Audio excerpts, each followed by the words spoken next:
முரசொலி வெளியிட்டுள்ள தலையங்கத்தில், நிகழாண்டு இந்திய பொருளாதார வளர்ச்சியை ஐநா குறைத்துள்ளதாகவும், இது இந்திய பொருளாதாரத்தின் மந்த நிலைமையை உணர்த்துவதாகவும் தெரிவிக்கப்பட்டுள்ளது. நிகழாண்டு இந்திய பொருளாதார வளர்ச்சி 6.4 விழுக்காடாக இருக்கும் என்று ஐநா கணித்துள்ளது. இந்திய பொருளாதார வளர்ச்சி 6.6 விழுக்காடாக இருக்கும் என்று முன்பு அறிவிக்கப்பட்டதிலிருந்து குறைக்கப்பட்டுள்ளது. ஐநாவின் பொருளாதார மற்றும் சமூக விவகாரங்கள் துறை வெளியிட்டுள்ள அறிக்கையில், அமெரிக்க ஈரான் மோதலால் ஏற்பட்டுள்ள மேற்காசிய நெருக்கடி உலக பொருளாதாரத்துக்கு மற்றுமொரு அதிர்ச்சியை அளித்துள்ளது. இது வளர்ச்சியை மந்தமாக்கி, பணவீக்கத்தின் அழுத்தத்தை மீண்டும் உருவாக்கி, நிச்சயமற்ற தன்மையை மேலும் அதிகரிக்கும் என்று குறிப்பிடப்பட்டுள்ளது. கடந்த ஆண்டு இந்திய பொருளாதார வளர்ச்சி 7.5 விழுக்காடாக இருந்தது. 6.6 விழுக்காடாக இந்த ஆண்டு இருக்கும் என்று ஐநா கணித்தது. அதையும் இப்போது குறைத்து 6.4 விழுக்காடாக ஆக்கிக் கொண்டு விட்டது. இது இந்திய பொருளாதாரத்தின் சரிவை காட்டுவதாக முரசொலி தெரிவித்துள்ளது. மேற்காசிய போரால் தற்போதைக்கு கவலைப்படும் சூழல் இல்லை என்று ஒன்றிய விமான போக்குவரத்து துறை அமைச்சர் ராம்மோகன் சொல்லியிருக்கிறார். அப்படியானால் எது உண்மை? கவலைப்படும் சூழல் இல்லை என்பது உண்மையானால் ஐநாவின் கணிப்பு என்பது பொய்யா என முரசொலி கேள்வி எழுப்பியுள்ளது.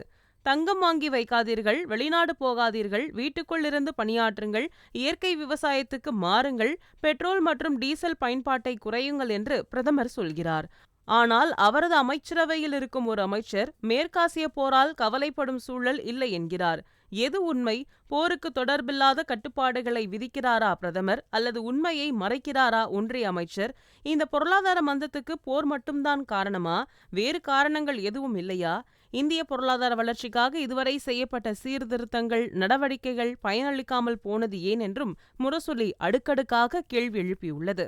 இந்திய பொருளாதாரத்தை உலகளாவிய உற்பத்தி மையமாக மாற்றும் நோக்கில் பிரதமர் நரேந்திர மோடியால் 2014ஆம் ஆண்டு செப்டம்பர் 25ஆம் தேதியன்று உருவாக்கப்பட்டதுதான் மேக் இன் இந்தியா திட்டம். இந்தியாவில் உற்பத்தி செய்யப்படும் பொருட்களின் உற்பத்தி தரத்தை உயர்த்துதல், உள்நாட்டு உற்பத்தியை அதிகரித்தல், நவீன உள்கட்டமைப்பு வசதிகளை ஏற்படுத்துதல், வெளிநாட்டு முதலீடுகளை அதிகமாக ஈர்த்தல், வேலைவாய்ப்புகளை அதிகரித்தல் ஆகியவை இந்த திட்டத்தின் அடிப்படைகளாகும். 27 முக்கியமான துறைகளில் இத்திட்டம் கவனம் செலுத்தும் என்று சொல்லப்பட்டதை நினைவு கூர்ந்துள்ள முரசொலி நாளேடு, இந்தியாவை அனைத்து வகைகளிலும் தன்னிறைவு கொண்ட நாடாக மாற்றுவதுதான் இத்திட்டத்தின் அடிப்படை நோக்கம் என்றும், 12 ஆண்டுகள் ஆகிவிட்டது, அதனை முறையாக செய்து இருந்தால் இப்போதைய பொருளாதார மந்தம் ஏற்பட்டிருக்காது அல்லவா என முரசொலி விமர்சித்துள்ளது. 2022ஆம் ஆண்டிற்குள் மொத்த உள்நாட்டு உற்பத்தியில் உற்பத்தி துறையின் பங்கை 25 விழுக்காடாக உயர்த்த இலக்கு வைக்கப்பட்டது. ஆனால் இன்று வரை அது 15 விழுக்காட்டில்தான் இருக்கிறது. இலக்கு என்பது எட்டப்படவில்லை. இலக்காக சொல்லப்பட்ட வேலைவாய்ப்புகள் உருவாக்கப்படவில்லை. ஆண்டுக்கு 2 கோடி பேருக்கு வேலை என்று சொன்னார் பிரதமர். அவரது மிக முக்கியமான 5 வாக்குறுதிகளில் அதுவும் ஒன்று.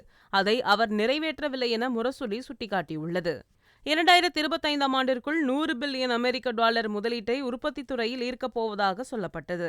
23 பில்லியன் டாலரை தான் எட்ட முடிந்தது. இலக்குகளுக்கும் உண்மைகளுக்குமான இடைவெளி மிக மிக அதிகமாக இருக்கிறது. உற்பத்தி மையமாக இந்தியாவை மாற்ற ஒன்றிய பாஜக அரசால் முடியவில்லை. பெரும்பாலான உற்பத்தி பாகங்கள் வெளிநாடுகளிலிருந்து இறக்குமதி செய்யப்பட்டு வருகிறது. அதனை அசெம்பிள் செய்யும் இடமாகவே இந்தியா இருக்கிறது.